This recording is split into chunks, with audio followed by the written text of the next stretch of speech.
మంచిది ప్రియులారా, ఈ దినాన కూడి వచ్చినటువంటి మీ అందరికీ ప్రభువైన యేసుక్రీస్తు పేరట అందరికీ నా శుభాభివందనాలు ప్రతి వారికి నేను తెలియజేస్తున్నాను. అందరూ కూడా వందనాలు. మంచిది. గతించిన వారముల నుండి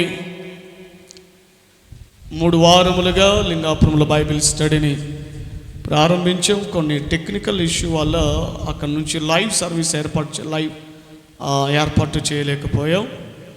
రేపు బుధవారం నుండి అక్కడ నుండి లైవ్ సర్వీస్ ఇవ్వబడుతుంది. బిడ్లరా 7 నుండి రాత్రి 7 గంటల నుండి 8 గంటల వరకు 1 గంట మాత్రమే ఆరాధన, పాటలు, ప్రేయర్ రిక్వెస్ట్ ఏముండవు.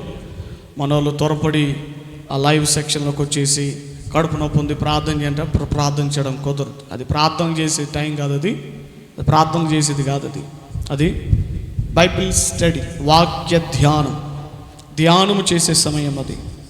కాబట్టి 7 నుండి 8 గంటల వరకు, గంట వరకు జరిగే ఆ బైబిల్ స్టడీలో సంపూర్ణమైనటువంటి లోతైన ఉపదేశ, లోతైనటువంటి దైవ సందేశాలు లైవ్ సర్వీస్లో అందించబడతాయి. మరి మీకు అందరూ కూడా పాల్గొనడానికి అవకాశం ఉంటుంది కాబట్టి లైవ్ సర్వీస్ని ఏర్పాటు చేస్తున్నాం. మరి మీరు ఉన్నటువంటి గృహములలో నుండే చక్కగా మీరు లైవ్ సర్వీస్లో, బైబిల్ స్టడీ లైవ్ సర్వీస్లో పాల్గొనాలని మనవి చేస్తున్నాను. హల్లెలూయా. చిన్న వాక్య భాగాన్ని చదువుదాం. పరిశుద్ధ గ్రంథమైన బైబిల్ నుండి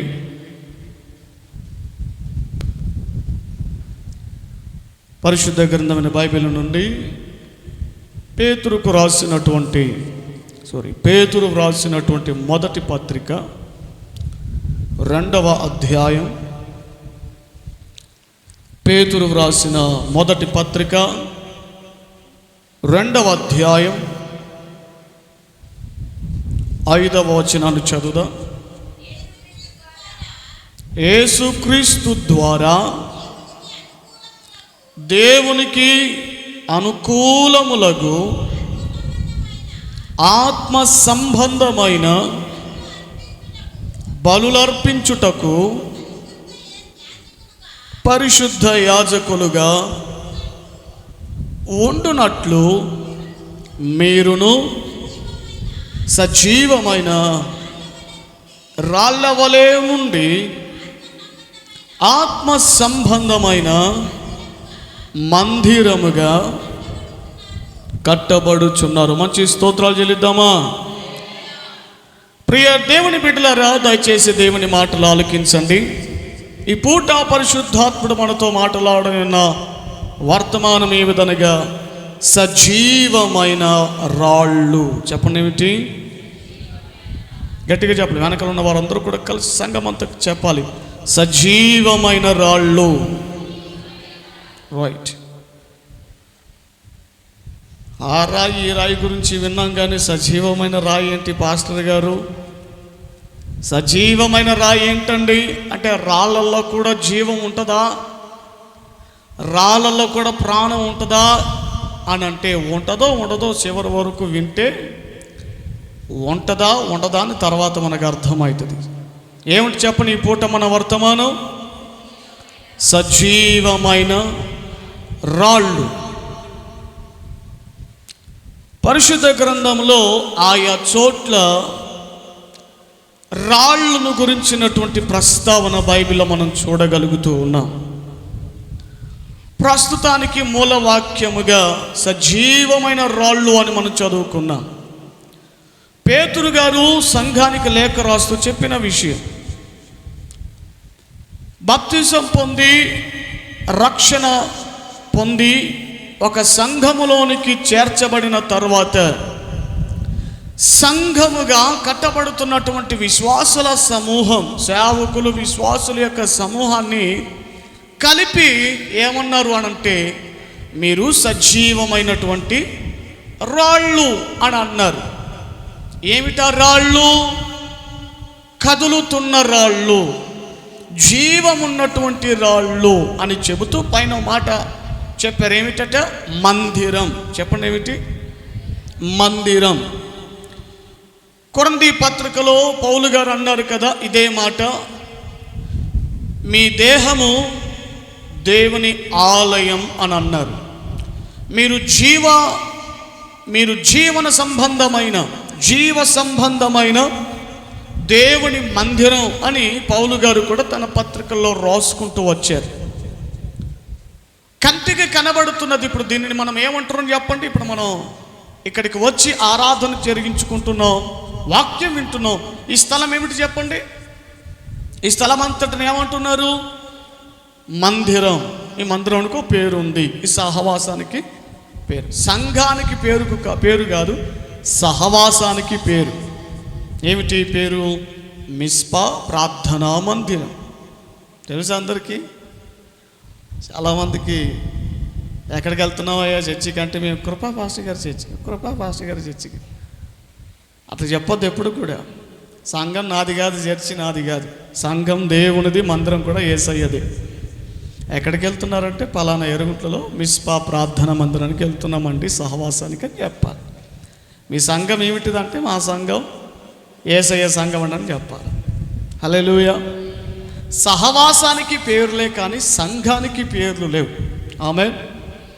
సహవాసానికి పేర్లు కాబట్టి కూడుకుంటున్నటువంటి సహవాసానికి మనము వివిధమైనటువంటి పేర్లు అనేవి ఏర్పాటు చేసుకున్నాం. మరి ప్రకటన గ్రంథంలో పెరుగేము సంఘము, తొయతేరా సంఘము అని పేర్లు ఉన్నాయి కదండి అని చెప్పచ్చు. ఒక్కొక్క సంఘము ఏమండి, ప్రకటన గ్రంథం అనగా ఎక్కువగా 90% భవిష్యత్తు కాలమును గురించిన భవిష్యత్తులో జరగబోతున్నటువంటి విషయాలను ప్రస్తావించబడింది ప్రకటన. అలాగే అందులో సగం కొంత భాగము జరిగిపోయినటువంటి వాటి గురించి చెప్పబడింది. అలాగే ప్రకటన గ్రంథంలో 7 సంఘాలు ఉన్నాయి. 7 సంఘాలు 7 రకాలని కాదు, ఒక్కొక్క కాలమునకు సూచనగా చెప్పబడిన సంఘాలను ఉద్దేశించి. ఏమండి, ఇప్పుడు మొదటి సంఘం ఏమిటి? మొదటి సంఘం పేరు ఫిలదెల్ఫియా, ఎఫెసీ సంఘం. మొదటి సంఘం పేరు ఏమిటంటే ఎఫెసీ సంఘం. ఇది ఒక కాలం నుండి ఒక కాలం వరకు ఉన్నటువంటి సంఘం, ఒక కాలం వరకు నడిపించబడిన సంఘం. రెండవదిగా అలా ఒక్కొక్క కాలములలో సంఘాలుగా విభజించబడ్డాయి. ఒక్కొక్క కాలములో నిర్ణయించబడినటువంటి సంఘాల గురించి ప్రస్తావించబడింది. ఆయా సంఘములలో అంటే ఒక్కొక్క కాలములలో ఒక్కొక్క సంఘము, బోధలు, విశ్వాసులు, సంఘాన్ని నడిపిస్తున్న సేవకులు ఒక్కొక్క కాలములలో ఆయా కాల పరిస్థితులను బట్టి ఆయా సంఘాలు ఏ విధంగా మార్పు చెందుతూ వచ్చాయో రాయబడ్డాయి. చివరి సంఘం ఏమిటి? 7వది లవోదికయ సంఘం. అది ప్రస్తుత కాల సంఘానికి సూచనగా రాయబడిన సంఘం. ఏమిటి అక్కడ ఆ సంఘంలో జరుగుతున్నది? నువ్వు చల్లగా లేవు. ప్రస్తుత క్రైస్తవ సమాజం అట్టనే ఉందిగా. ప్రస్తుత క్రైస్తవ సమాజం, ప్రస్తుతం రక్షింపబడినటువంటి సమూహం అలాగే ఉన్నారు. ఆదివారం వస్తేనేమో ప్రార్థన, పాటలు, ఆరాధన. మన మిగతా రోజుల్లో భక్తి లేదు. కొట్లాటలు, పగలు, అసూయలు, కోపతాపాలు, వివిధమైనటువంటి కొన్ని లోక కార్యములలో మునిగి తేలుతూ ఉన్నారు. సగం లోకం, సగం పరలోకం అన్నట్టుగా బ్రతుకుతూ ఉన్న అనుభవాలు. ఏమండి, కాస్త చదువు వచ్చినటువంటి వారు, కాస్త జ్ఞానం కలిగిన వారు ఎవరైనా సంఘ చరిత్రల గురించి మనం చదివినప్పుడు ఆ చరిత్ర విషయాలన్నీ కూడా మనకు తెలుసుకోవడానికి అవకాశం ఉంటుంది. దేవునికి మహిమ కలుగును గాక. సరే, ప్రియ దేవుని బిడ్డలారా, మందిరం, భౌతిక పరమైనటువంటి మందిరం అనేది ఒకటి ఉంది, ఆత్మ సంబంధమైన మందిరం అనేది కూడా ఒకటి ఉంది. భౌతిక పరమైన మందిరం ఏమిటి? ఇదిగో మనకు కంటికి కనబడుతున్నది మందిరం. మరి ఆత్మ సంబంధమైన మందిరం ఏమిటి? ఆత్మ సంబంధమైన మందిరం. ఈ మందిరం అనేది రాకుడు వచ్చినప్పుడు రాకుడులో ఈ మందిరం ఎత్తబడదు. ఆత్మ సంబంధమైన మందిరములే పరలోకములో ఎత్తబడితే స్తోత్రం చెల్లిద్దామా? ఏమిటి స్పిరిచువల్ చర్చ్? ఏమిటి ఆత్మ సంబంధమైన మందిరం అనగా మనమే. ప్రభు అయిన యేసుక్రీస్తునందు విశ్వాసం ఉంచి రక్షణ పొంది పల్ల ఆరాధనలో పాలు పంపులు పొందుతూ ముందుకు సాగిపోతున్నటువంటి విశ్వాస సమూహమే, ఒక నిరీక్షణ కలిగినటువంటి సమూహమే చెప్పడేమిటి? ఆత్మ సంబంధమైన మందిరం. ఇక్కడ మీకు కొన్ని విషయాలు జ్ఞాపకం చేస్తాను బిడ్డలారా. మందిరం, ఇప్పుడు కట్టబడినటువంటి మందిరం, ఈ మందిరం కదులుతుందా? చెప్పాలి గట్టిగా. ఏం చాక్లెట్లు చప్పరిస్తున్నారు ఏంటి మీరు? దేవుడు చక్కగా తాబెల్లాంటి నోర్లు, కప్పల్లాంటి నోర్లు, దేవుడు మనకు మంచిగా మంచి నోర్లు ఇచ్చాడు కదా. చక్కగా సమాధానం చెప్పండి. ఇప్పుడు ఈ ఇటుకలతో కట్టబడినటువంటి మందిరం కదలడానికి అవకాశం ఉందా? కానీ మనల్ని దేవుడు సజీవమైన రాళ్లతో పోలుస్తూ ఈ మందిరం కదలదు, కానీ మనం కదలగలుగుతాం. ఈ మందిరానికి నోరు ఉందా? లేదు, కానీ ఈ మందిరానికి నోరు ఉంది. దేవునికి స్తోత్రం. ఇది కదలలేని మందిరం అయితే మనం ఏ మందిరాలము తెలుసా? మనము కదులుతున్న సజీవమైన మందిరాలం. ఎవరికి మందిరము? చెప్పాలి. ఎవరికి మందిరం? యేసయ్యకు మందిరం. దేవుడు నివాసము చేయటానికి మందిరం. దావీదు గారికి ఒక ఆలోచన వచ్చింది. అంతకుముందే దావీదు విషయమై దేవుడు చెప్పిన సాక్ష్యం ఏమిటి? ఇతడు నా హృదయానుసారుడు, నా ఉద్దేశమంతటిని నెరవేర్చగలిగి. నా ఉద్దేశం, ఆలోచన వేరు, ఉద్దేశం వేరు. ఉద్దేశం అంటే ఏమిటి? మనస్సులో దాచుకొనినటువంటి ఒక అభిప్రాయం, ఒక ప్రణాళిక, ఒక సంకల్పం, ఆలోచన పంచుకుంటే అందరికీ తెలుస్తుంది. కానీ ఉద్దేశం అంటుంటారు కదా, నీ ఉద్దేశం ఏంటో చెప్పు. ఏమంటే నాకు అర్థం కావట్లేదు. నీ ఉద్దేశం ఏంటో చెప్పయ్యా. ఉద్దేశం ఏంటంటే లోపల ఉండేది ఎవరికి తెలియదు. కానీ దావీదు విషయం దేవుడు ఇస్తున్న సాక్ష్యం ఏమిటి? దావీదు నా ఉద్దేశం, నేను లోపల. చాలా గొప్పగా ఉంటుందండి దావీదు విషయంలో, మామూలు విషయం కాదు. యేసుక్రీస్తు గురించి ఎన్ని విధాలుగా బైబిల్లో ఎన్ని మార్లు వ్రాయబడిందో దావీదు గురించి అన్ని మార్లు వ్రాయబడ్డాయి. సామాన్యమైన విషయం కాదు, సాధారణ విషయం కాదు. దేవునికి మనసులో ఒక ఉద్దేశం ఉంది. ఆ ఉద్దేశం ఎవరికి తెలియలేదు, కానీ దావీదుకు తెలిసిపోతుందట. ఒక మాట చెప్పాలంటే దేవుడు ఏ విధంగా ఆలోచిస్తాడో ఆ ఉనికిని పసిగట్టగలిగిన వాడు దావీదు. ఏది ఇష్టమో దేవునికి, ఏది ఇష్టమో ఏది ఇష్టము కాదో, ఏది సంతోషమో ఏది సంతోషము కాదో, ఏది బాధాకరమైనదో ఏది మెప్పించగలిగినదో దావీదుకు బాగా తెలుసు దేవుని విషయం. అందుకే దేవుడే దావీదు విషయంలో సాక్ష్యం పలికాడు. ఇతడు నా హృదయానుసారుడు, నా ఉద్దేశాన్ని నెరవేర్చగలవాడు. స్తోత్ర. ప్రియమైన దేవుని బిడ్డలారా, దయచేసి ఆలకించండి, జాగ్రత్తగా వినాలి. అన్ని రాజుగా స్థిరపరచబడినటువంటి కొన్ని సంవత్సరాలకు కోటలో నుండి చూస్తూ ఉన్నాడు. చూస్తూ ఉంటే మందసమట ఎక్కడో డేరాలో పెట్టారట, గుడారములలో పెట్టారట. పాపం దావీదు గారికి అది చూసి, అయ్యయ్యో, నన్ను ఆశీర్వదించినటువంటి దేవుని యొక్క సన్నిధి, నివాసము అక్కడెక్కడో డేరాలలో ఉన్నదేమిటి? నేనేమో ప్రాకారములు కలిగినటువంటి పట్టణములో ఉన్నాను, మంచి కట్టడములో ఉన్నాను, మంచి బలమైనటువంటి రాత కట్టడములో ఉన్నాను. కానీ నన్ను ఆశీర్వదించి, నన్ను పిలిచి, నన్ను ఈ స్థానమున నిలవబెట్టించిన దేవుని సన్నిధినికి సూచనగా ఉన్న మందసం మాత్రమే డేరాలో ఉన్నదేమిటి? అయ్యో ఇది కూడదు, అయ్యో ఇది మంచిది కాదు, అయ్యో నేను ఎలా ఉండటం, నేను దేవుని కంటే హెచ్చుగా ఉండటం, దేవుని కంటే పైగా ఉండటం, అయ్యో నాకు ఇది క్షేమకరము కాదు.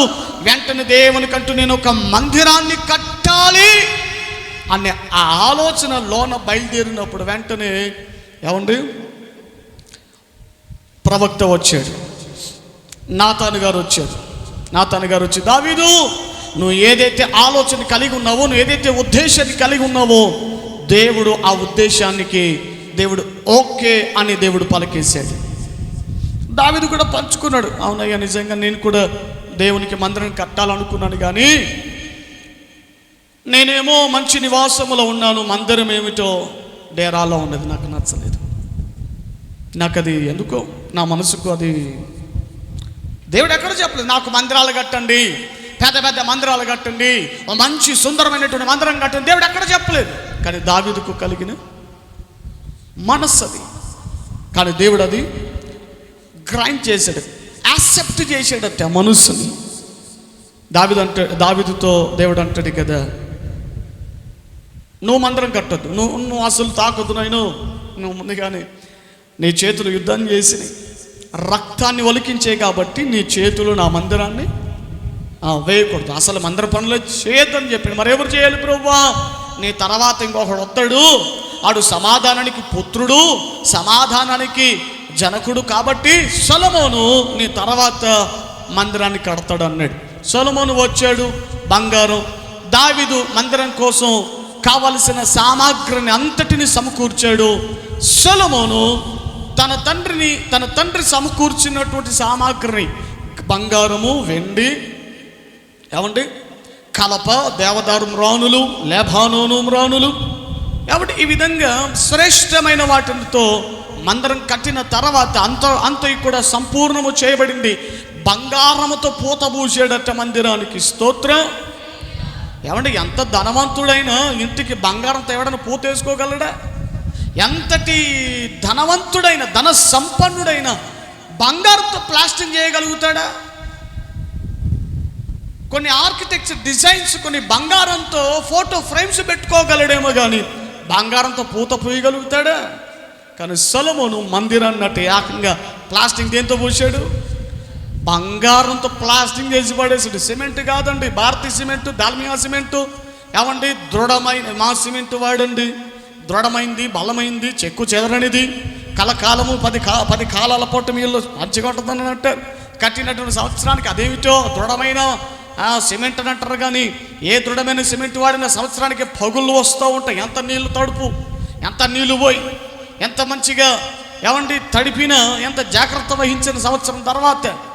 ఒకప్పుడు సిమెంట్లు లేవు, ఒకప్పుడు ఏమీ లేవు, ఏమంటే అదేదో సున్నం అట్ట, డంగు సున్నం అని ఏదో వాడేవారు. బ్రిటిష్ కాలం వాళ్ళలో డంగు సున్నం అని వాడేవారు. చాలా 10 కాలాల పట్టు మంచిగా ఉండేది. అక్కడక్కడ కట్టడాలు మనం చూడగలిగితే బ్రిటిష్ వాళ్ళు కట్టినటువంటి కొన్ని కట్టడాలు, బ్రిడ్జ్లు అయితేనేమి, కొన్ని ఆఫీసెస్, కొన్ని గవర్నమెంట్ ఆఫీస్ అయితేనేమి, ఏమండి కొన్ని కట్టడాలు ఇప్పటికీ చెక్కు చెదరకుండా అలా ఉంటా ఉన్నాయి. రాజమండ్రి ప్రత్యేకత కలిగినట్టు రాజమండ్రి బ్రిడ్జ్, బ్రిటిష్ వాళ్ళ కాలంలో కట్టబడినటువంటి బ్రిడ్జ్ ఇప్పటికీ చెక్కు చెదరలేదట.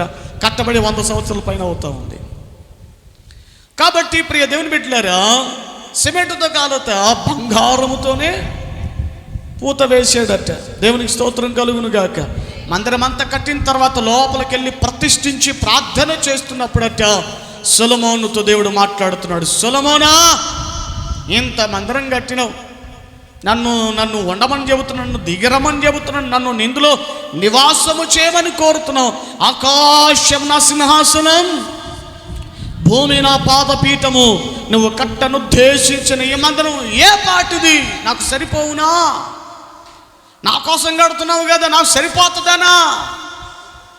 సరేలే, ఎట్లా ఒకటి మందిరం కట్టేవు కాబట్టి, నేను ఇందులో పట్టలేను కాబట్టి మందిరంలో దేవుడు రెండింటిని స్థిరపరచాడట. ఏమిటో తెలుసా? దేవుని మనస్సు, దేవుని చెవి మందిరంలో ఎల్లప్పుడూ ఉంటాయని సొలొమోనుతో దేవుడు వాగ్దానం చేశాడు. దేవునికి మహిమ కలుగును గాక. ఎందుకని మందిరానికి రావాలి? ఇంట్లో ప్రార్థన చేసుకుని సరిపోదా అని భక్తులు కూడా ఉంటారు. కరోనా టైంలో మరి ముఖ్యంగా లైవ్కు అతక్కపోయి, లైవ్కి ఇష్టమైపోయి లైవ్ సర్వీసులకు అలవాటు పడిపోయినట్టు కొంతమంది భక్తులు ఉన్నారు. లైవ్ వస్తుంది కదా, సరిపోయింది కదా అని అనుకునే వాళ్ళు కూడా ఉన్నారు. కానీ వాక్యం చెబుతుంది, మందిరంలో ఏముందట? ఏముంది? మీ మందిరంలో ఏసీ ఉందా? మీ మందిరంలో మంచి మంచి వసతులు ఉన్నాయా? మంచి లగ్జరీ చైర్లు ఉన్నాయా? కూర్చోడానికి వసతులు ఉన్నాయా? దేవునికి మహిమ కలుగునుగాక. అవేమి లేవు. కానీ మందిరములో నిజమైన జీవం కలిగిన, మహిమ కలిగిన మందిరములో 2 ఉంటాయి ఖచ్చితంగా. ఏమిటో తెలుసా? ఏమీ లేకపోయినా ఉండాలి. దేవుని మనస్సు, దేవుని చెవి, మనసంతా ఇక్కడ పెట్టేశాడట. ఇంకా ఆయన అక్కడున్నా ఏం లాభం? ఏమండి, ఇప్పుడు వస్తారు mind is present, body present, mind is absent అంటూ ఉంటారు. అంటే మనిషిగా ఇక్కడున్నా మనసంతా ఎక్కడ ఉంటుంది చెప్పండి? అప్పుడు మనసు ఎక్కడ ఉన్నట్టు?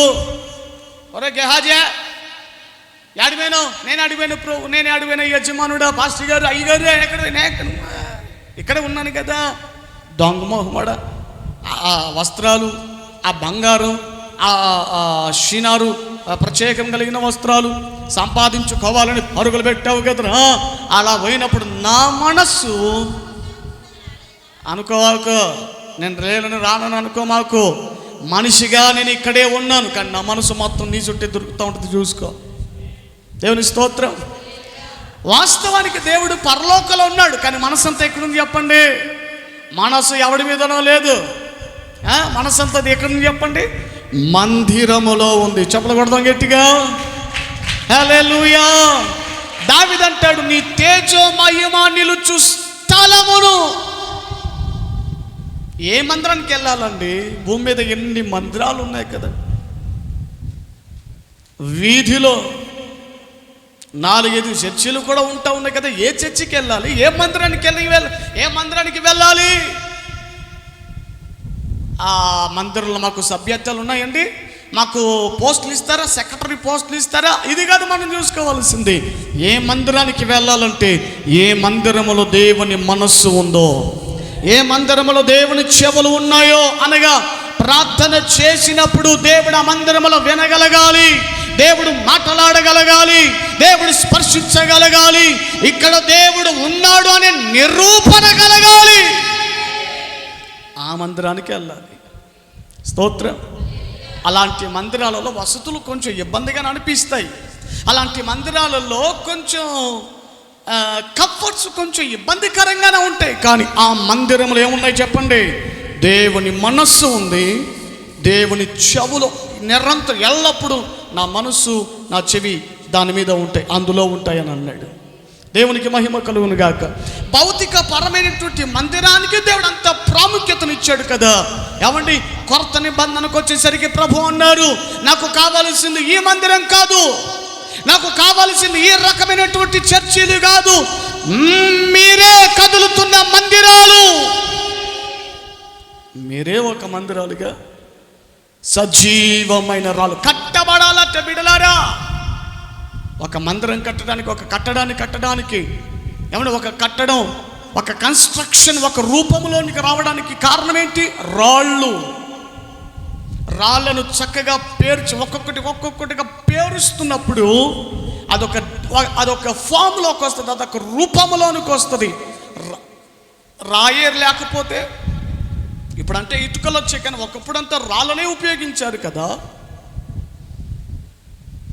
ఒక కట్టడము ఒక రూపంలోనికి రావాలంటే రాళ్ళను చక్కగా పేర్చి ముగించిన తర్వాత దానికంటే ఒక రూపం వస్తుంది, దానిని మందిరం అన్నారు. హల్లెలూయా. మరి ఇప్పుడు మనమందరం కలిస్తే అందరం మందిరాలం కాదు, అందరం కలిసి ఒక్కటే మందిరమై ఉన్నాం. ఆదికాండము 28వ అధ్యాయము 22వ వచనములో యాకోబు అరణ్యములో ఉంటున్నప్పుడు తన అన్నకు భయపడిపోయి పరుగులు పెట్టి అరణ్యములోనికి వెళ్ళినప్పుడు అలసిన వాడే సొలసిన వాడే నిద్రపోయాడట. గాఢ నిద్ర, ఎ వెరీ డీప్ స్లీప్. గాఢ నిద్ర కలిగినప్పుడు నిద్రపోతూ ఉండగా ఒక కల కన్నాడట. ఏమిట కల? ఒక పెద్ద నిచ్చెన వేయబడిందట. ఏ రాయిని తలగడగా చేసుకున్నాడో ఆ రాయి కొన నుండి ఆకాశం యొక్క కొన ఆ కార్నర్ వరకు ఒక పెద్ద నిచ్చెన వేయబడింది, పెద్ద నిచ్చెన. ఆ నిచ్చెన మీద 2 గుంపులు. ఎక్కుతున్న గుంపు ఎవరు? దేవదూతలు. ఎక్కుతున్న వాళ్ళు ఒక గుంపు, దాని మీద నుండి దిగుతున్న వారు మరికొందరు. ఆ నిచ్చెన యొక్క కొన దగ్గర ఎవరున్నారట? దేవుడు ఉన్నాడట. నిచ్చెన మీద దేవుడు ఉన్నాడు. దేవునికి మహిమ కలుగును గాక. దయచేసి ఆలకించండి. అక్కడ దేవుడు యాకోబుతో అనేకమైనటువంటి విషయాలు మాట్లాడారు. నేను నిన్ను దీవిస్తాను, నీ సంతానాన్ని నేను మరల ఇక్కడికి నడిపిస్తాను, నీ సంతానాన్ని దీవిస్తాను, ఆశీర్వదిస్తాను, విస్తారం ఇసుక రేణువుల్లాగా వ్యాపింప చేస్తానని అనేకమైనటువంటి విషయాలు దేవుడు అక్కడ మాట్లాడాడు. మాట్లాడిన తర్వాత 22వ వచనములో చూడండి, అక్కడ యాకోబు ఒక పని చేస్తూ ఉన్నాడు. మరియు స్తంభముగా నేను నిలిపిన ఈ రాయి దేవుని మందిరమగును. స్తోత్ర. సజీవమైన రాళ్ళు అంటే మనం ఏమవ్వాలని వాక్యం చెబుతుంది. దేవుని ఉద్దేశం మనం ఏమవ్వాలట? సజీవమైన మందిరముగా కట్టబడాలట. మన దేహము, మన జీవితము దేనికి నివాసముగా మారిపోవాలి? దేవుడు నివాసము చేయగలిగిన ఒక ఆలయం, ఒక మందిరముగా మన బ్రతుకులు మార్చబడాలి. ఏ మందిరం? సజీవము కలిగిన మందిరముగా, సజీవమైన మందిరముగా, కదులుతున్న మందిరాలముగా. స్తోత్ర. నీవు అలా మారాలని వాక్యం చెబుతుంది. రాళ్ళమే, పనికిరాళ్ళమే, పనికిరాని వారమే, ప్రయోజనం లేని రాళ్ళమే, కానీ ఆ రాయి దేవుని మందిరముగా మారిందట. ఆ రాయిని స్తంభముగా నిలిపిన చోటుకి ఏం పేరు పెట్టాడట? బేతేల్. అద్భుతమైన సంగతి ఏమిటి తెలుసా? ఒక చోట దేవుడు అన్నాడు, నేను బేతేలు దేవుడనై ఉన్నానని అన్నాడు. ఎంత గొప్ప సంగతి చూడండి. నేను బేతేలు దేవుడనై ఉన్నాను. ఏమిటా బేతేలు? ఏముందా బేతేలులో? రాయి ఉంది. ఏమిటా రాయి? ఆ రాయి మందిరమట. ఏంటి రాయి మందిరం ఎలా అవుతుంది చెప్పండి? ఒక రాయిని తీసుకొని దేవుడు అన్ని మాట్లాడేశాడు, అన్ని తన ఉద్దేశం అంతా చెప్పాడు, వాగ్దానములు ఇచ్చాడు. అన్నీ అయిపోయిన తర్వాత ఏ రాయిని తలగడగా చేసుకున్నాడో ఆ రాయి కట్ట నూనె పోసాడట. స్తోత్రం చెప్పండి. ఆ రాయికి నూనె పోసి దాన్ని అభిషేకించి దాన్ని ప్రతిష్ఠించి నిలబెట్టాడట. పడుకున్న దాన్ని నిలబెట్టి ఈ రోజు నుండి, ఈ నాట నుండి ఇది రాయి కాదు, ఇది దేవుని మందిరం. స్తోత్రం చెప్పగట్టిగా. దేవుడు కూడా మనల్ని ఒకప్పుడు పడిపోయిన వారమే కదా, ఆయన మనల్ని ఏం చేశాడు? నిలబెట్టాడు. నూనె పోసాడు మన మీద, అంటే అభిషేకంతో నింపాడు. ఆయన రక్తము చేత మనల్ని కడిగాడు. దేవుడు మనల్ని ప్రతిష్ఠితములుగా ఎంచాడు. గడిచిన వారమున మనం ఏ వర్తమానం విన్నాం? ప్రతిష్ఠితమైన పల్లెములు, ప్రతిష్టకరమైనటువంటి పల్లెములు, పాత్రలమై ఉన్నాం మనమందరం కూడా. హల్లెలూయా. ప్రియమైనటువంటి దేవుడి బిడ్డలారా, మనము రాళ్ళమే ఒకనొకప్పుడు, కానీ ఇప్పుడు ఏమై ఉన్నాం? దేవుడు నివాసము చేయగలుగుతున్న మందిరం. నువ్వు అలా ఉన్నావా? మందిరముగా అవ్వడానికి నీ బ్రతుకు కట్టబడుతుందంటావా? నీ జీవితం మందిరముగా అవ్వడానికి నీ బ్రతుకు కట్టబడుతుందా? నీ దేహం ఆలయముగా నివాసయోగ్యంగా మారబడుతుందా?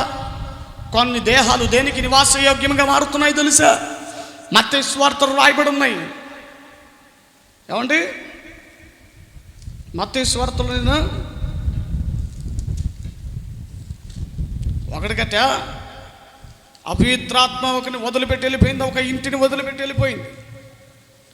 ఆ తర్వాత ఏం జరిగింది? ఎక్కడమ్మా? అయ్యా మత్తయి సువార్తలోనేనా? మత్తయి సువార్త రైట్, 12వ అధ్యాయం 43 నుండి చదవద్దులేండి, నేను చెప్తాను. మత్తయి సువార్త 12వ అధ్యాయం 43వ వచనం. ఆ విషయాలు మీరు అక్కడ గమనించగలిగితే, ఒక అపవిత్రాత్మ ఒక ఇంటిలో నివాసము చేస్తూ ఉందట. నివాసము చేయుచున్నప్పుడు ఆ ఇల్లంతా కూడా ఏమైపోయిందో తెలుసా? మొత్తం అంతా చెడిపోయింది. ఇంటిలో శుభ్రత లేదు, ఏమీ లేదు, మొత్తం అంతా ఇల్లు మొత్తం పాడైపోయింది. దేవుని మహాకృపను బట్టి ఏమండి, ఆ ఇల్లు బాగైంది. అపవిత్రాత్మ ఆ ఇంటిలో నుండి వెళ్ళిపోయింది. ఆ ఇంటిలో నుండి వెళ్ళిపోయిన తర్వాత ఏమైందో తెలుసా? ఆ దయ్యం అట ఎతుకుతూ ఉందట. ఏం వెతుకుతూ ఉంది? నీరు లేని చోటు ఎక్కడ ఉందో, ఏమి లేని చోటు? నీరు లేని చోటు. నీళ్ళున్న ప్రదేశానికి పోవట్లేదట, నీళ్ళున్న ప్రాంతానికి వెళ్ళట్లేదట, దానికి భయం వస్తూ ఉంది. నీరు దేనికి సూచన చెప్పండి? రెండు అనుభవాలకు సూచన. ఒకటి వాక్యం, రెండు పరిశుద్ధాత్మకు సూచనగా ఉంది. మహాదినమైన పండుగ దినమైన యేసు నిలవబడి ప్రజలందరితో చెబుతున్నాడు, జీవజలమును విశ్వసించు వారి కడుపుల నుండి జీవజల నదులు పారును. పరిశుద్ధాత్మని గురించి ప్రభు ఆ మాటను తెలియజేశాడు. జాగ్రత్తగా ఆలకించండి ప్రియ దేవుని బిడ్డలారా. దయ్యం దేనికోసం ఎదుగుతూ ఉందట? నీరు లేని స్థలం ఎదుగుతూ ఉంది. విడిచిపెట్టినటువంటి చోటుని ఏమంటే ఒక ఇంటిలో నివాసం, చాలా ఏళ్ళుగా నివాసం చేసింది, చాలా సంవత్సరాలుగా నివాసం చేసింది, విడిచిపెట్టి వెళ్ళిపోయింది. ఏమండి ప్రసాదయ్య గారు లాంటి ఒక ప్రసాదయ్య గారు లాంటి వాళ్ళు వెళ్ళి ప్రార్థన చేశారు, బాగా అయ్యారు, దురాత్మలు పోయినాయి, దయ్యాలు పోయినాయి. పోయిన తర్వాత ఆడు బాగుండాలి కదా. అదేమో అపవిత్రాత్మ వెళ్ళిపోయి, బాబాయ్ ఇంకా నేను రాను, నీ ఇంట్లోకి రాను అనుకుని అదేమో వెళ్ళిపోయింది, తిరుగుతూ ఉంది. మొత్తం నీరు లేని చోట ఎక్కడుంది? నీరు లేని చోట ఎక్కడుంది? అది తిరుగుతూ ఉంటే, సరే ఒకసారి నేను విడిచిపెట్టి వచ్చాను కదా, చాలా సంవత్సరాలు ఇంట్లో ఉన్నాను కదా, ఆ ఇల్లు ఎలా ఉందోనని మరలా రిటర్న్ ప్రయాణం చేయటం ప్రారంభించిందట. వాస్తవానికి అక్కడ అపవిత్రాత్మ ఆ ఇంటిని వదిలిపెట్టి పోయిన తర్వాత ఇల్లు చాలా శుభ్రంగా అయిపోయిందట. అక్కడ ఏమేమి రాబడింది గమనించండి. 44వ వచనమా, 44వ వచనం.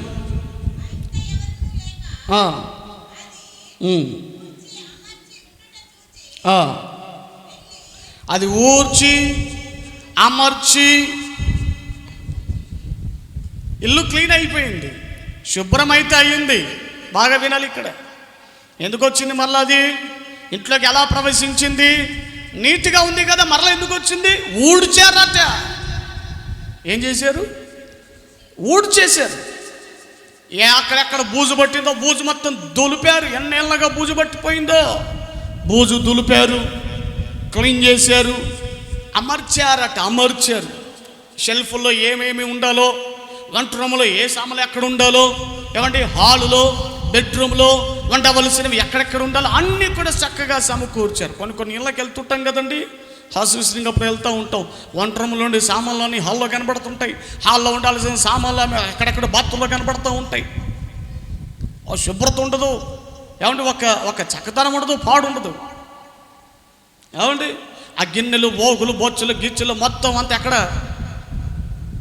వంట రూమ్లో ఉండాల్సిన సామానులు, పాత్రలను ఎక్కడ కనబడుతుంటాయి చెప్పండి? అక్కడే. దేవుడు శుభ్రతను కూడా ఇష్టపడే దేవుడై ఉన్నాడు. నీ పాలెములో నేను సంచరించినట్లు అసహ్యమైనది ఏది కూడా నీ పాలెములో ఉండకుండాన్నట్లు జాగ్రత్తగా చూసుకో అన్నాడు. జాగ్రత్త, ఎందుకంటే నేను మీలో సంచారం చేస్తాను కాబట్టి శుభ్రత ఉండాలన్నాడు.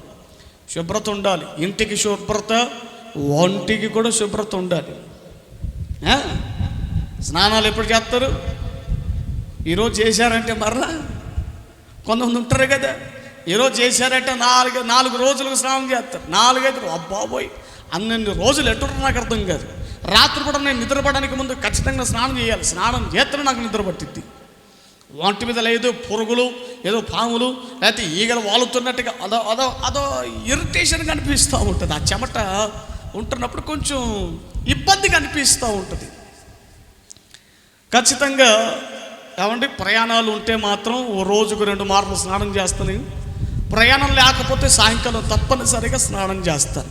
దేహం కదా, గంట తర్వాత చెమట పట్టిద్ది, కంపు కొట్టిద్ది. మన శరీరమే మనకు అసహ్యంగా అనిపిస్తుంది. శుభ్రత ఉండాలండి. పరిశుద్ధాత్మకు నిలయం కదా దేహం, శుభ్రంగా ఉండాలి.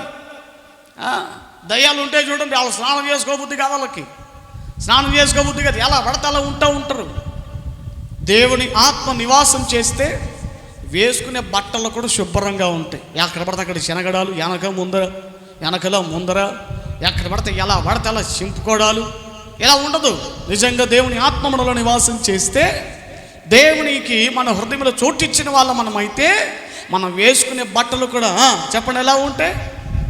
చెప్పలా క్రమంగా ఉంటాయి, మంచి పద్ధతిగా ఉంటాయి మన బట్టలు. స్తోత్రం. మన బట్టలు చూసినప్పుడు ఎవరైనా కలెక్టర్కు తమ్ముడు ఉన్నట్టున్నాడు అని అనిపించాలట. ఈయన బట్టలు చూస్తే ఎవరైతే అనే ఫీలింగ్లోకి రాకూడదు. స్తోత్రం కలుగును. చాలా పద్ధతిగా మెయింటైన్ చేయాలి. దేవుని బిడ్డలు ఖచ్చితంగా మంచి బట్టలు వేసుకోవాలి. ఉన్న దాంట్లోనే మంచి బ్రాండెడ్ వేసుకోమని కాదు, ఉన్న బట్టలే చక్కగా మంచిగా ధరించుకోవాలి. స్తోత్రం కలుగును గాక. లోపటను వెలుపటను ఏం చేయాలంటే శుద్ధి, లోపటను వెలుపట శుద్ధి ఉండాలి. కాబట్టి ప్రియ దేవుని బిడ్డల ఇల్లంతటిని బాగా ఊడ్చారు, చక్కగా సామానులన్నీ అమర్చారు, కానీ అయినా అపవిత్రాత్మ లోనికి వచ్చిందట. కారణం ఏమై ఉంటుంది? దానికి ఒక కారణం ఉంది. ఏమిటంటే ఎవడును ఆ ఇంట లేనందు చేత, ఆ మాట నోట్ చేసుకోవాలి. ఎవడును ఆ ఇంట లేడు కనుకనే ఎంత ఊడు చేయమో లాభం, ఎంత శుభ్రం చేయమో లాభం. మనిషి లేడు కదా. దేవుని స్తోత్రం కలుగును గాక.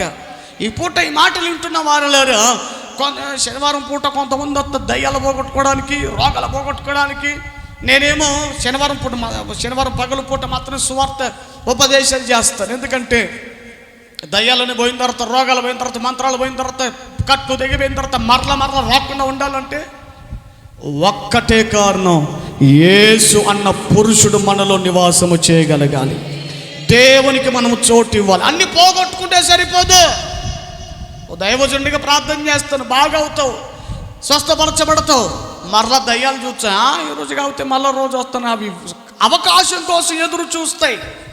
వాటికి అవకాశం ఇవ్వకుండా శాశ్వతమైన పరిష్కారం నీకు దొరకాలంటే ఒక్కటే మార్గము, నీ హృదయం ఖాళీగా పెట్టుకోమాక. నీ హృదయంలో, నీ బ్రతుకులో, నీ జీవితంలో దేవునికి అవకాశం ఇవ్వాలి, దేవునికంటూ సమయం ఇవ్వాలి. స్తోత్ర. నీరు లేని చోట, ఏ చోట అది? నీరుంటే వచ్చేది అది.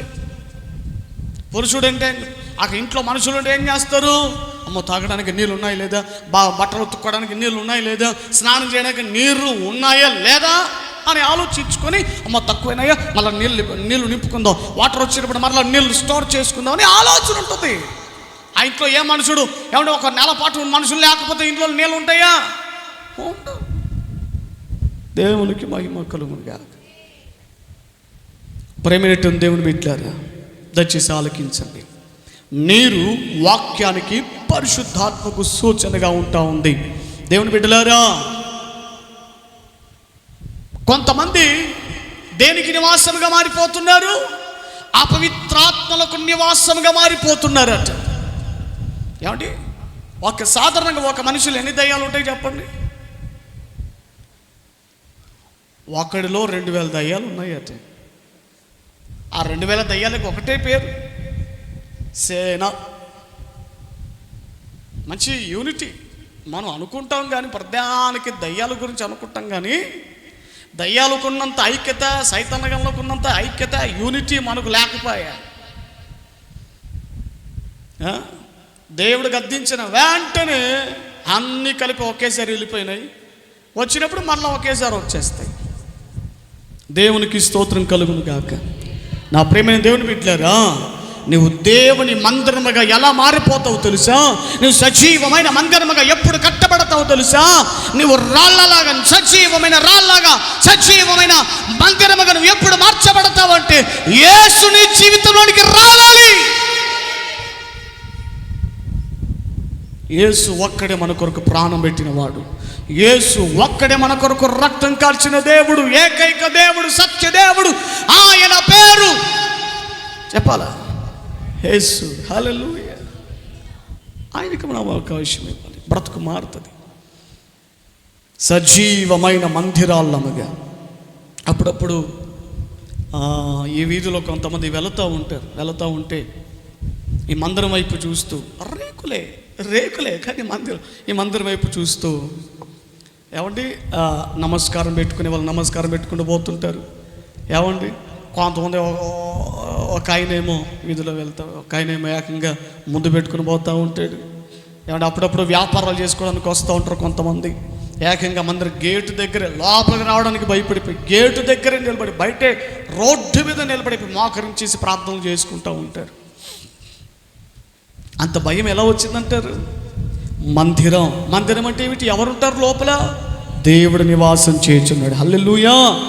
నీవే ఒక మందిరముగా మార్చబడితే నువ్వు వెళుతున్నప్పుడు, నీ బంధువుల మధ్యలోనికి వెళుతున్నప్పుడు, నీ స్నేహితుల మధ్యలోనికి వెళుతున్నప్పుడు, ఎవరి మనుషుల మధ్యలో నీ ఉన్నప్పుడు లేచి దండము పెట్టగలిగిన యోగ్య ప్రవర్తనను సంపాదిస్తావు బిడ్డలారా. స్తోత్ర. జీవము కలిగిన కదులుచున్న రాళ్ళం మనము, కదులుతున్న మందిరాళ్ళం మనము. మందిరాలుగా మనం మార్చబడాలి. సజీవమైన రాయి. ఈ రాయి ఒకటి ఏమిటి? మందిరం, సజీవమైన మందిరం. మరొక రాయిని గురించి చూద్దాం. చూడండి, మరొక రాయి.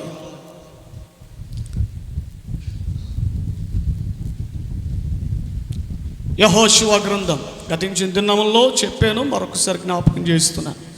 యెహోషువ గ్రంథము 4వ అధ్యాయం 7వ వచనం. యెహోషువ గ్రంథం 4వ అధ్యాయం 7వ వచనం. దాటుచుండగా యొర్దాను నీళ్లు ఆపబడెను గనుక ఈ రాళ్ళు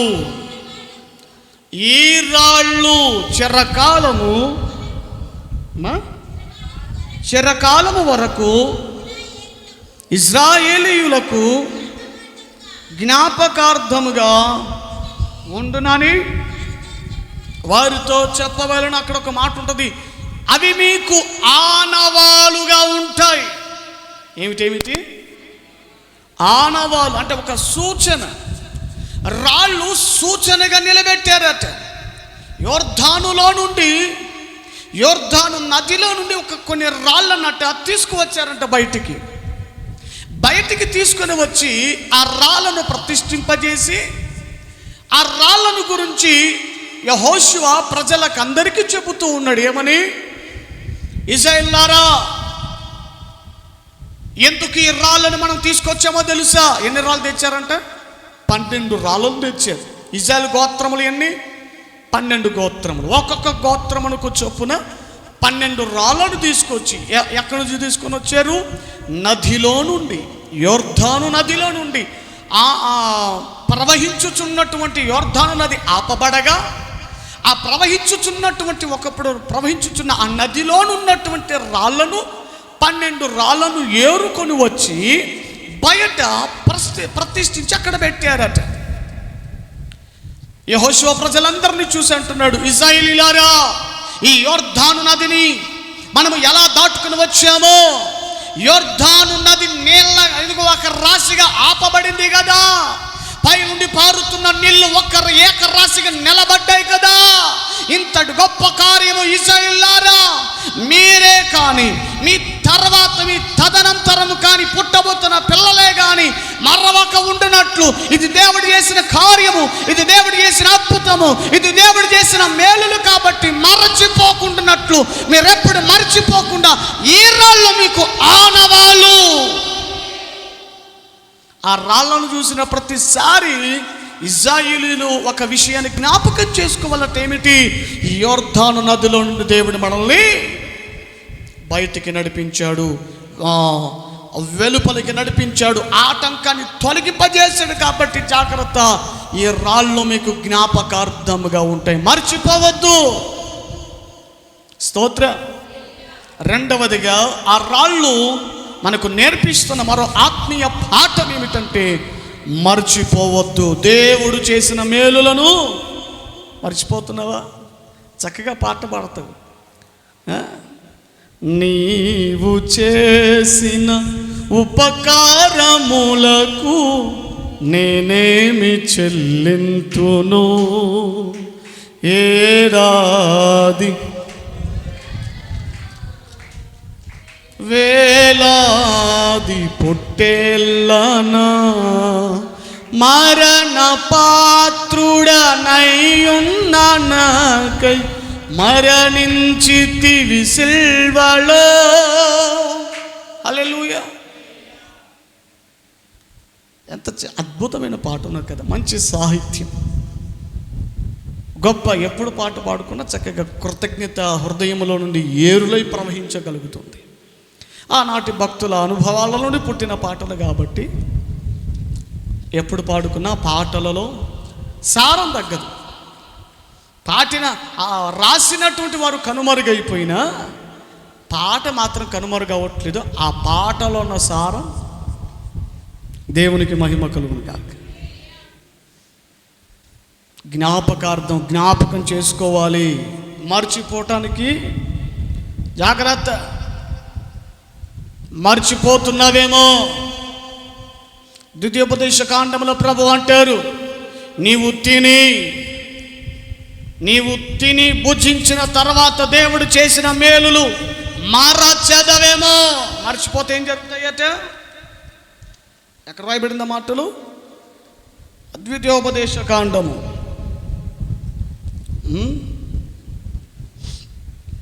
28లోనైనా నువ్వు కడుపారా తిని, ఎన్నో వచ్చినమ్మా? 8 అధ్యాయమా? 28. 8. ద్వితీయోపదేశ కాండము 8వ అధ్యాయం. రైట్. ఎన్నో వచ్చిన? 11 నుండి చదవండి ఒకసారి.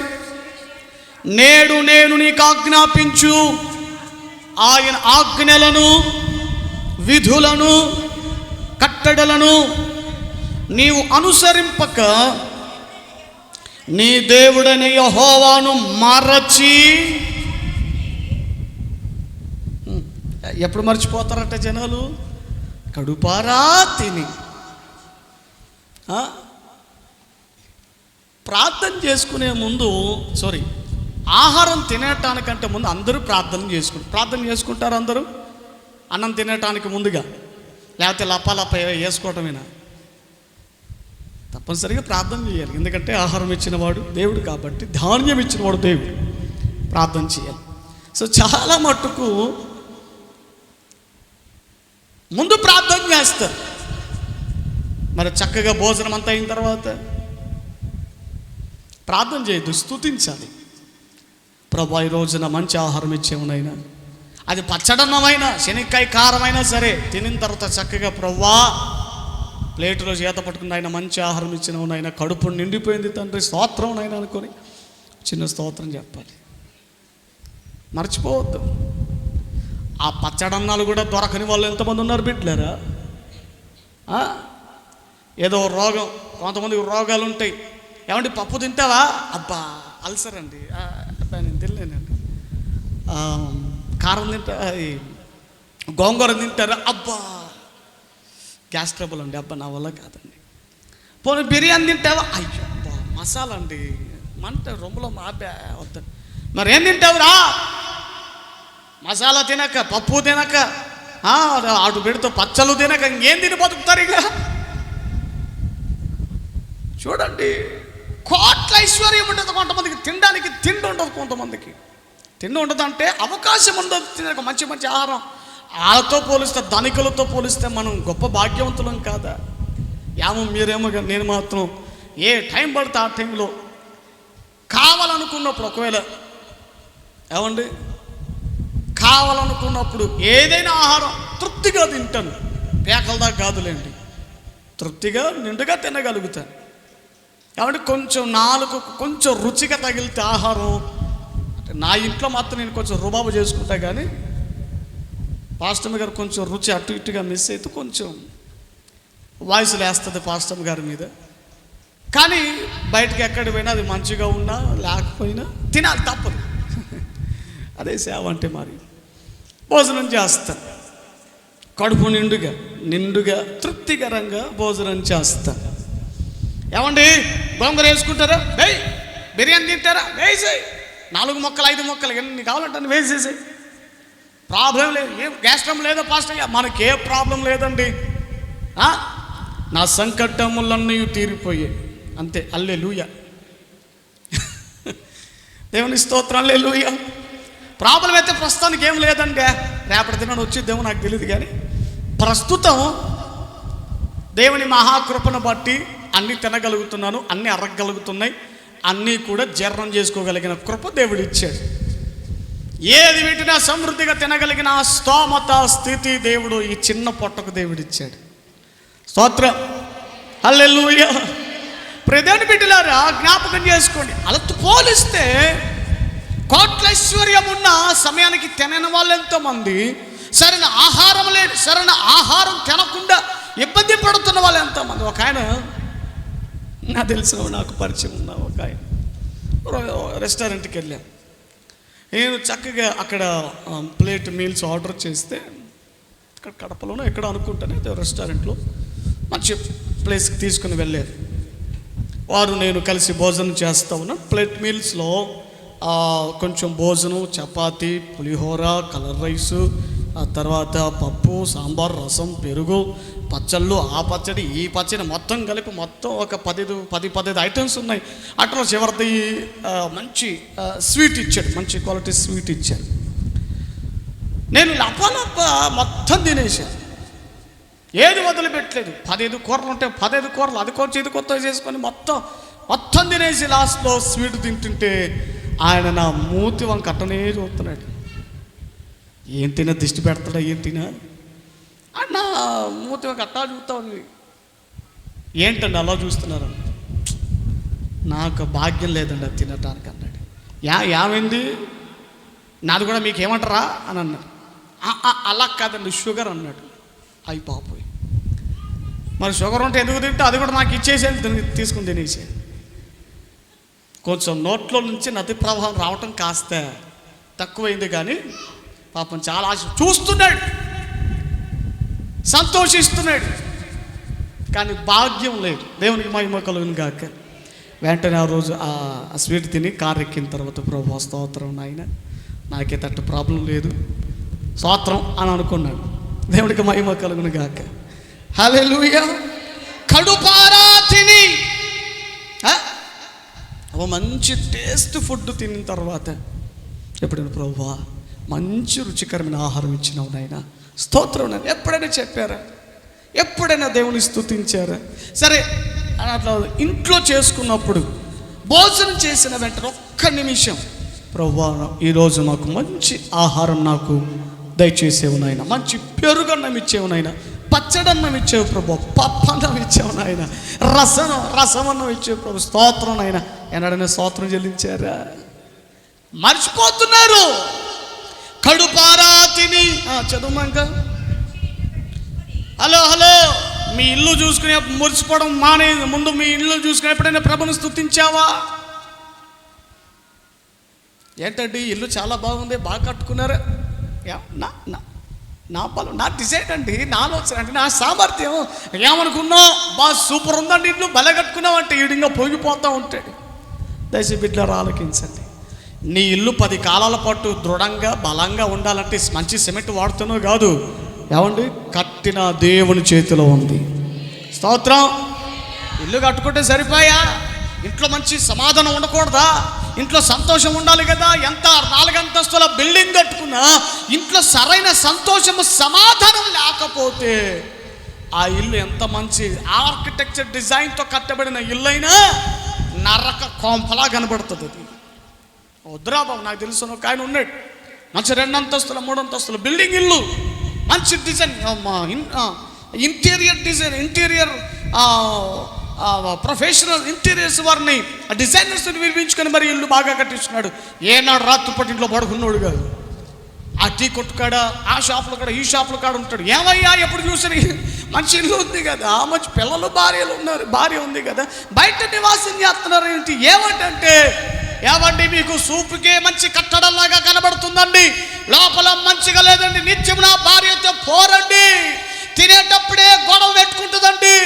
ఫస్ట్ నేను జుట్టు పట్టుకుంటానండి, ఆమెను మొత్తం గోడకేసి కొడతానండి. మరి ఎప్పుడైనా సైలెంట్ కొడుతుందా మీ భార్య? లేదండి, కొట్టే కొద్ది అదేంటోనండి కొట్టే కొద్ది ఇంకా వయసులు వేస్తూ ఉంటుందండి. చేయాలో తెలియకంగా కొంచెం గట్టిగా కొడితే చచ్చిపోతుందేమోనని భయపడి నేనే బయటకు వచ్చేస్తానండి. కొన్ని కొంపలు నాశనం అవ్వడానికి గల కారణం సగం స్త్రీల నాలుకల బలం. దయచేసి ఆలకించండి. మీ నోరు కంట్రోల్లో ఉంటే సంసారం అంతా బాగుంటుంది. చెప్తున్నానుగా, మంచి ఇల్లే ఉండాల్సిన అవసరం లేదు. రేకుల ఇల్లు అయినా ఓ స్త్రీగా ఇల్లంతా అధికారం దేవుడు మీ చేతికే ఇచ్చాడు. ఆడవాళ్ళ చేతుల్లోనే పెట్టాడు ఆ తాళాలు కూడా. ఏం చేద్దాం చెప్పండి. ఇల్లు కట్టుకుని ఏమంటే సమకూర్చేది మగోడిది, కట్టేది ఎవడిది? స్త్రీ చేతికి దేవుడు ఇచ్చాడు. ఆ ఆధిక్యత బాధ్యత కట్టుకోవాలి. నోరు బాగుంటే ఇల్లు బాగుంటుంది, సంసారం బాగుంటే. నోరు బాగోకపోతే మాత్రం నీకు ఎంత డబ్బులున్నా, మీ నాయన మీ అమ్మ ఎంత ఉద్యోగస్తులైనా, ఎంత వ్యాపారస్తులైనా, ఏమండి నీ సంసారం బాగోలేకుండా చక్కదిద్దుకోకుండా ఎంతసేపు నీ నోటితో సాధించుకుంటూ పోయేంతకాలం ఏమండి సమాధానం ఉంటుందా? సంతోషం ఉంటుందా? 10 మందిని దుఃఖ పెడుతూ నువ్వు అన్నం ఎలా తినగలుగుతావు? ఏమండి ఒకరోజు ఎవరినైనా అరిచానంటే, ఎవరి మీద కోప్పడ్డానంటే ఆ రోజు కొంచెం ఆహారం ఆలోచనగా తినాల్సి వస్తుంది నాకు. అయ్యో తొందరపడి ఆ సహోదరుని ఆ బ్రదర్ని నేను అనేసాని, కోపంతో తిట్టేసాని బాధపడి ఉంటాడేమో. మనసులో గెలుపుతూ ఉంటుంది ఆ సందర్భం. అందుకే వీలైనంత వరకు ఎవరిని బాధ పెట్టను. బాధ పడటానికి ఇష్టపడతాను కానీ బాధ పెట్టడానికి ఇష్టపడను.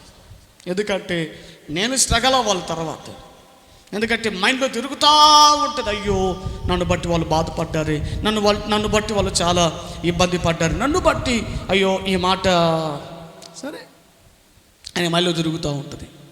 ఏమండి 10 మందిని దుఃఖపెట్టి ఎలా తినగలుగుతారో కొంతమంది నాకు అర్థం కాదు. చుట్టూ అత్తలు మామలు పిల్లలు ఉంటారు, వాళ్ళందరినీ దుఃఖ పెడతారు. ఇది మాత్రం శుభ్రంగా కాలు మీద కాలు వేసుకుని కోడలది తినకుండా కూర్చుంటుంది. అంటే అందరూ అలా ఉన్నారని కొన్ని చోట్ల కొంతమంది ప్రవర్తన. అంతమందిని దుఃఖ పెట్టి ఏమంటే అంత గొడవ జరిగిన తర్వాత ఏ మొగాడైనా తింటాడు చెప్పండి? నేనైతే తిన్ను. అంటే తింటాను అనుకోండి అప్పుడప్పుడు. నవ్వద్దు. నా సంసారం మీకంత నవ్వులు పాలుగా ఉందా? మీకే దేవుని స్తోత్రం కలుగును గాక. హల్లెలూయా. సరే ఆలోచించండి. చాలా మట్టుకు మెజారిటీ భర్తలు ఎవరు? ఏ భర్త? ఎందుకంటే తిట్టి కొట్టి అలసిపోయి నీ బతికింతేనే అనుకుని వెళ్ళిపోతాడు బయటికి. ఇంకా స్తోత్రం కలుగును గాక. బయటికి వెళ్ళిపోతాడు. తినడు. ఏమేం చేసింది? తింటే తినకపో ఎట్టనే సావు, నేను మాత్రం తింటానా? యారా వరే కొడుక వసే ఒప్పందం చేసి తిన మాత్రం తినకుండా కూర్చుంటుంది. భర్త తిన్నాడా? వాళ్ళ అత్త తినిందా? వాళ్ళ అమ్మ తినిందా? ఏమండి పిల్లలు తిన్నారు? ఆలోచన లేదు. కొంతమంది మహా ఇల్లాళ్ళు కోడళ్ళు, నీ కోడళ్ళు బతుకులు తగలబడిపోతున్నాయి కొన్ని కుటుంబాలు. దేవుని స్తోత్రం. హల్లెలూయా, హల్లెలూయా. ఎక్కడున్నావు?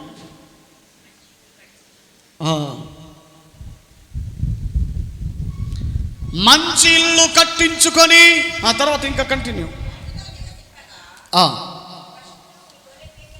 నీ పశువులు నీ గొర్రె మేకలు అమ్మా వృద్ధి అయి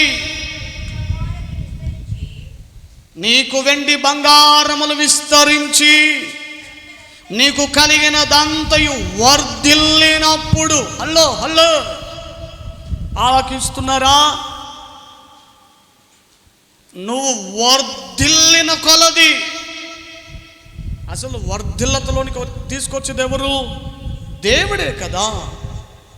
పౌలు అంటారు, నేను నాటాను, అపోలో నీళ్ళు పోసాడు, వృద్ధి చేసినాడు. అంతే. నువ్వు కష్టపడుతున్నావు, నీ కష్టం నిలబడేటట్టుగా చేసేది దేవుడు.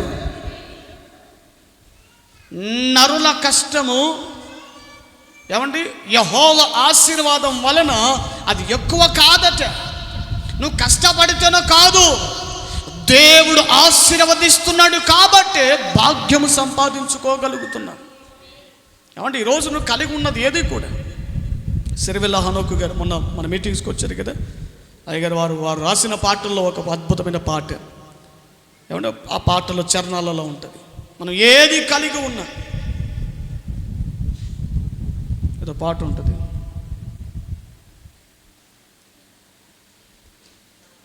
నాదంటూ లోకాన ఏది లేదు ప్రభువా, ఒకవేళ ఉందంటే ఏముంది? నీ పేరు మీద ఏముంది చెప్పండి?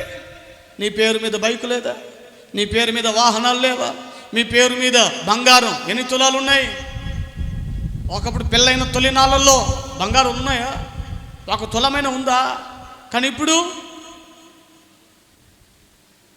ఏం కాదు చెప్పండి, నేనేం కానికేం అడగనులే, ఈ బంగారం పాడుగా నాకెందుకు? ఓ 5 తులాలనే ఉందా? 6, పోనీ ఓ 7, ఓ 10 చెప్పరు. దొంగ మందా ఏడ చెబితే ఏడ దశం బాగా అడుగుతారు ఏమో, ఏడ కానుక ఇవ్వబడుతుంది ఏమోనని నీ సొమ్ము నాకెందుకులేండి. దేవుడు ఏదో ఇస్తున్నాడు, నాకొద్దు, మీ బంగారం వద్దు, మీ సొమ్ము వద్దు, ఏం వద్దులేండి. మాకు కావాల్సిందల్లా మీరే మాకు కావాలి, మీ సొత్తు కాదు మాకు కావాల్సింది. స్తోత్రం కలుగును గాక. హల్లెలూయా. చెప్పాలి గట్టిగా హల్లెలూయా. ఒకప్పటి స్థితితో పోలిస్తే ఏమండి ఇప్పుడు స్థితి అంతా బ్యాలెన్స్ చేసుకొని చూడండి. దేవుడు మీ స్థితిని మార్చాడా లేదా? ఒకప్పుడు ఏడ్చుకుంటూ మరి ప్రార్థన చేసి, ప్రభువా నా ఇల్లు నా ఇంటి పరిస్థితిని మార్చిన ఆయన, నా కష్టార్జితం దీవించిన ఆయన, నా పిల్లల్ని మంచిగా చదివించుకోవాలి ప్రభువా, నా స్థితిని మార్చండి ప్రభువా, ఏడ్చుకుంటూ ప్రార్థన చేసినావు కదా ఆ రోజు. మరి ఆ రోజుతో పోలిస్తే ఈ రోజు ఒకసారి ఆలోచన చేయండి, పరిస్థితి మారిందా లేదా? స్థితి మారిందా లేదా? ఒకప్పుడు ఒక బియ్యం బస్తా కొనాలంటేనే నీకు స్తోమత ఉండేది, కానీ ఈరోజు నేను చాలా సంతోషిస్తాను. 5 ఏళ్ళ కిందట కొన్ని ఇళ్ళల్లో అసలు కొన్ని ఇళ్ళలో అసలు బియ్యం బస్తాలు ఎక్కడ కనబడట్లేదు కాదు. ఏమ్మా ఏం చేస్తున్నామని అడుగుతాను, నెల మీ సంపాదన ఎలా చేసుకుంటున్నారమ్మా, మరి బియ్యం ఉంటున్నాయా లేదా తెలుసుకుంటాను, ప్రార్థన చేస్తాను. కానీ ఈ రోజున చాలా మట్టుకు ఏ ఇంట్లో చూసినా 5 బస్తాలకు తక్కువ ఉండట్లేదు. ఏ ఇంట్లో చూసినా 5 బస్తాలు పైనే ఉంటున్నాయి. ఏమండి చాలా సంతోషం ప్రభా, బిడ్డల్ని ఇంకా దీవించండి, కలిమిలో ఉండకూడదు, సమృద్ధిగా వస్తారు. మేము కూడా ప్రార్థన సంతోషిస్తాను. దేవునికి మహిమ కలుగును గాక. ఆలోచించండి, ఒకప్పుడు నీ స్థితి ఎలా ఉంది, ఇప్పుడు నీ స్థితి ఎలా ఉంది? దేవుడు మార్చాడు కదా, దేవుడిని ఆశీర్వదించాడు కదా, దేవుడు నీకు మేలు చేశాడు కదా, నీకు ఉద్యోగం అంటే ఇచ్చాడు, నీ వ్యాపారంలో లాభం వచ్చినట్టుగా ప్రభు చేశాడు కదా. 128వ కీర్తన 2వ వచనం చెబుతుంది, నిశ్చయముగా నీవు నీ చేతుల కష్టార్జితమును ఆశీర్వదించదను, నీవు అనుభవిస్తావని ప్రభు చెప్పిన మాటలు బట్టియే కదా. ఒకప్పటి స్థితితో పోలిస్తే ఇప్పుడు మన స్థితి అయితే మారింది కదా. ఒకడి దగ్గరికి వెళ్ళి దేహి అని అనుకునే పరిస్థితి అయితే లేదు కదా. స్థితి మారిందా లేదా? మనకంటూ ఒక స్థితి ఉంది కదా. మనకంటూ సమాజంలో ఫలానా పేరు కలిగిన వారు ఫలానా వారండి, పర్వాలేదండి, ఏ ఇబ్బంది అయినా పర్వాలేదండి, వాళ్ళకి కష్టాలు వచ్చినా ఏ పర్వాలేదండి, అన్నీ చూసుకోగలుగుతారండి ఒక స్థితి. సమాజంలో మనకంటూ ఒక స్థితి వచ్చింది కదా, సమాజంలో మనకంటూ ఒక పరిస్థితి ఏర్పడింది కదా. ఈ సకల అవసరాలన్నీ తీర్చి మనకంటూ ఒక స్థితిలో నిలిపిన వాడెవడు? చెప్పాలి గట్టిగా. And his name is Jesus. ఆయన మనం ఆరాధిస్తున్న నజరేయుడైన యేసు. Praise the lord. ఆయన ఆశీర్వదించాడు కదండి. ఒకప్పుడు మనకేమీ లేవు, దేవుడు ఇప్పుడు మనల్ని సమృద్ధిగా దీవించాడు, సమృద్ధిగా ఆశీర్వదించాడు.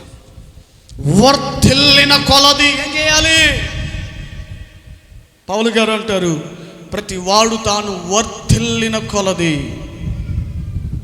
దేవుని కట్ట కొంత భాగం ఇవ్వాలంట. హల్లెలూయా. వర్ధిల్లిన కొలది ఇవ్వకపోయినా పర్లేదులే, కానీ దేవుని విషయంలో మర్చిపోవద్దు.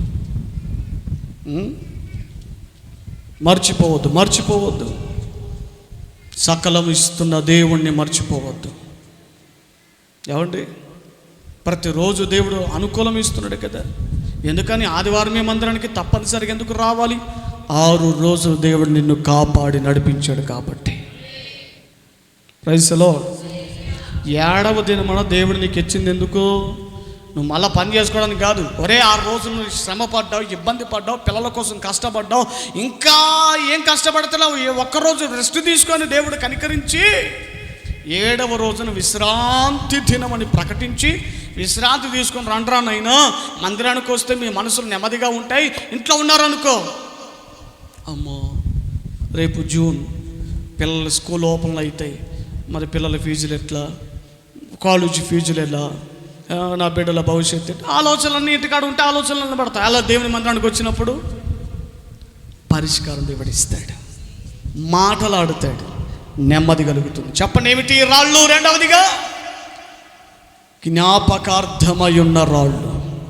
ఆ రాళ్ళను చూసిన ప్రతిసారి దేవుడి మేలులను మర్చిపోతున్నారా? దేవుడు చేసిన మేలులను మర్చిపోయే వాళ్ళు ఎలా ఉంటారో తెలుసా?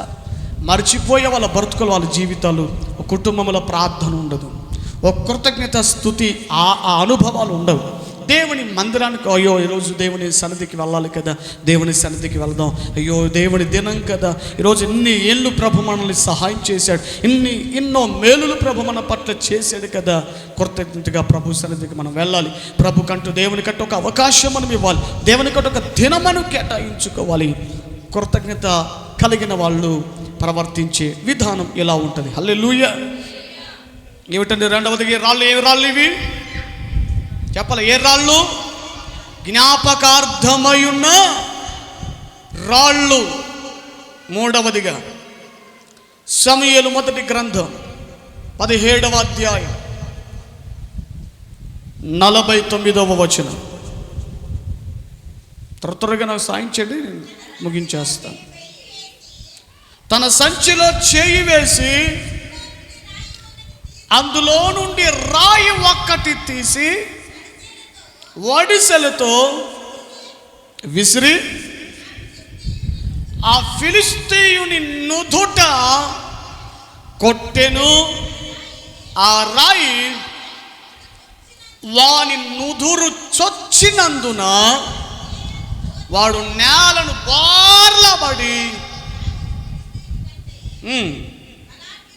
బోర్లబడి సచ్చెను. సారీ, ఇంకా వివరణలు లేదు కానీ అంత సమయం లేదు. ఒక రాయి, వాస్తవానికి దావీదు గారు 5 రాళ్ళు తీసుకున్నారట. ఎన్ని? గట్టిగా చెప్పాలి. 5 రాళ్ళు. ఏ రాళ్ళు? నునుపైన రాళ్ళట, నున్నగా ఉన్న రాళ్ళు. 5 రాళ్ళు తీసుకొని సంచిలో వేసుకున్నాడట. ఇక్కడ గమనించవలసింది, ఒక రాయి గురించి చెప్పట్లేదు, 5 రాళ్ళను గురించి చెప్తా ఉన్నాను. 5 రాళ్ళు తీసుకున్నాడు. 5 రాళ్ళల్లో ఇది సన్నగా ఉంది, దీన్నే తీసుకుని కొట్టాలనుకున్నాడు. 5 రాళ్ళను ప్రిపేర్డ్గా చేసుకున్నాడు. 5 రాళ్ళు అవసరమైతాయేమోనని సిద్ధం చేసుకుని 5 రాళ్ళను జేబులో సంచిలో వేసుకొని అందులో ఒక రాయి తీసుకుని కొట్టాడట. గొల్యాతును పడగొట్టేసింది. ఒక్క రాయి గొల్యాతు గాన్ని పడగొట్టేసింది. దేవునికి మహిమ కలుగును గాక. ఏమిటి 5 రాళ్ళు? ఏమిటి 5 రాళ్ళు? చదవండి ఒకసారి. ఎఫెసీయులకు రాసినటువంటి పత్రిక, ఎఫెసీయులకు రాసినటువంటి పత్రిక 4వ అధ్యాయము 13వ వచనం. అక్కడ 5 రకాల అనుభవాలను మనం చూడగలుగుతాం. సంఘములో ఉండవలసిన 5 అనుభవాలు, 5 రాళ్లకు సూచన. పరిశుద్ధులు సంపూర్ణులగునట్లు క్రీస్తు శరీరము క్షేమాభివృద్ధి చెందుటకును పరిచర్య. 3 విషయాలండి. ఒకటి, పరిశుద్ధులు సంపూర్ణులు అవ్వాలి, సంఘము ఏం చేయాలి? వృద్ధి చెందాలి. మూడవదిగా పరిచర్య ధర్మం. పరిచర్య ధర్మం ఒక క్రమము జరగటానికి, ఈ 3 అనుభవాలు జరగడానికి 5 అనుభవాలను సంఘములో దేవుడు పెట్టాడు. ఏమిటి? ఒకటి, కొందరిని అపోస్తలులను గాను, కొందరిని ప్రవక్తలను గాను, కొందరిని స్వార్థికులను గాను, కొందరిని కాపరులను గాను, ఉపదేశకులను గాను.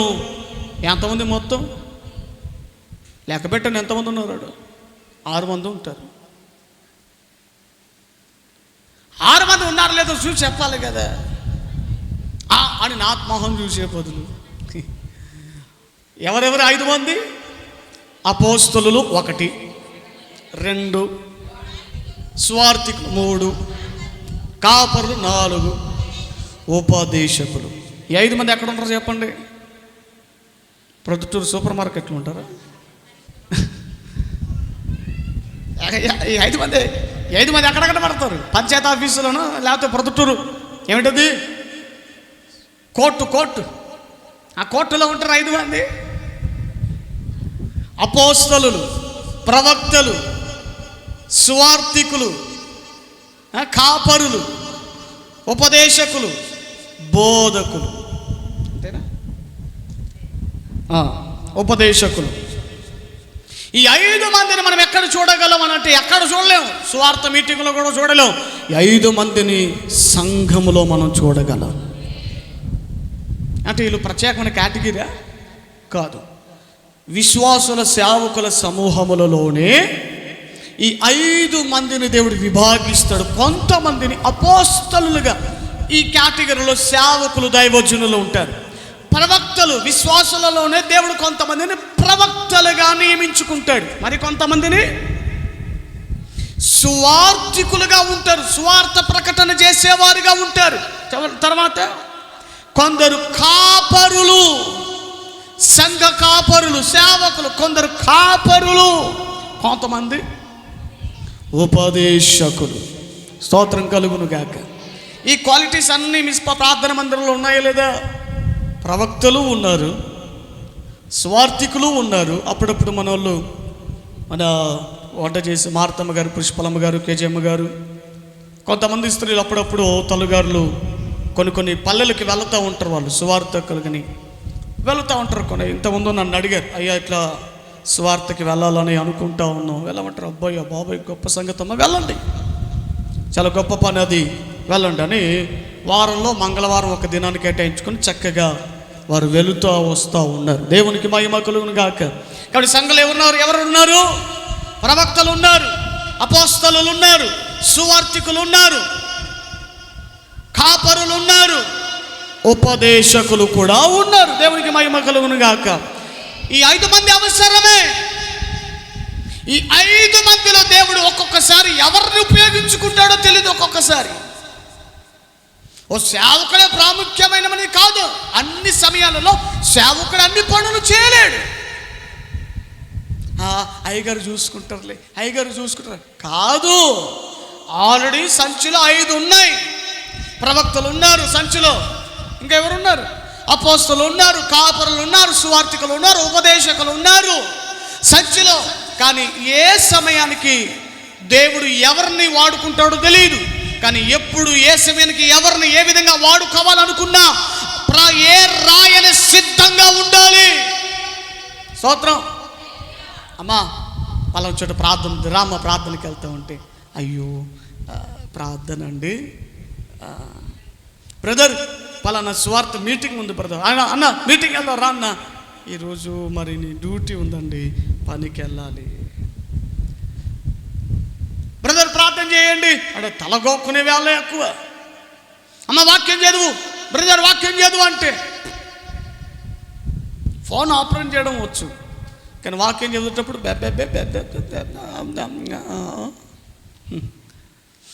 దేవునికి స్తోత్రం, హల్లెలూయా.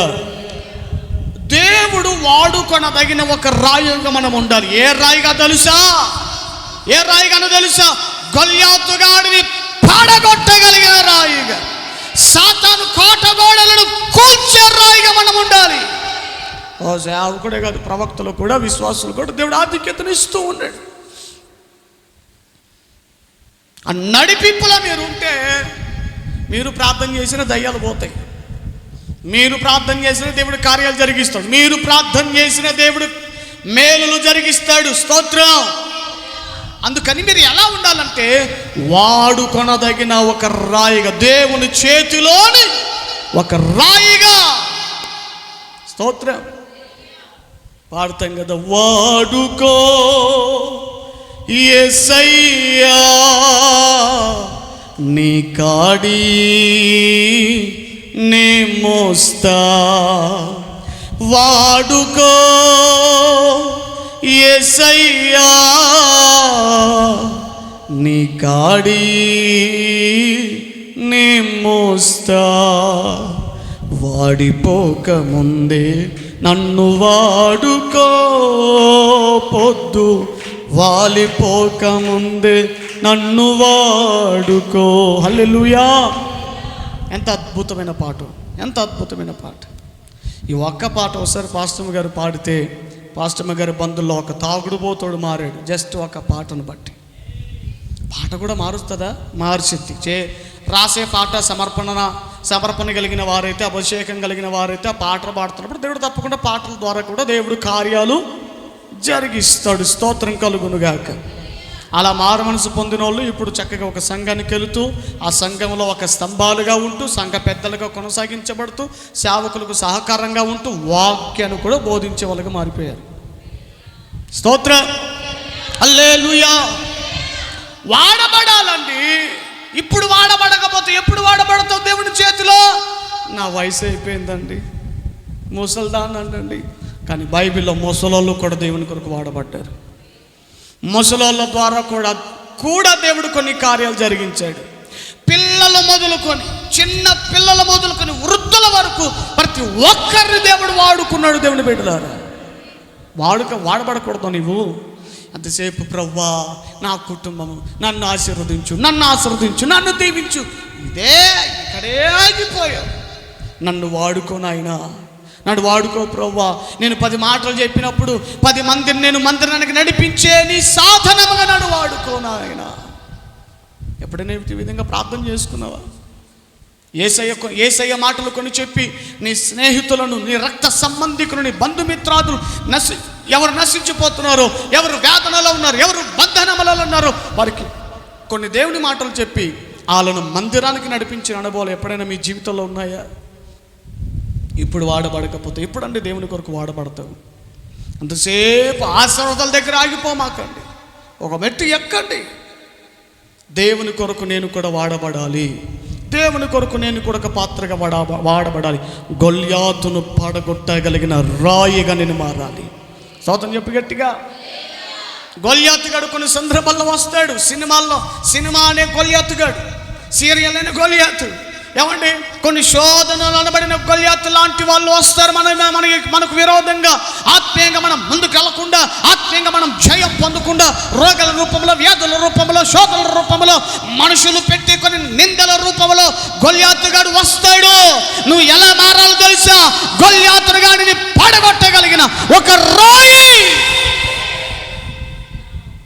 స్తోత్రం.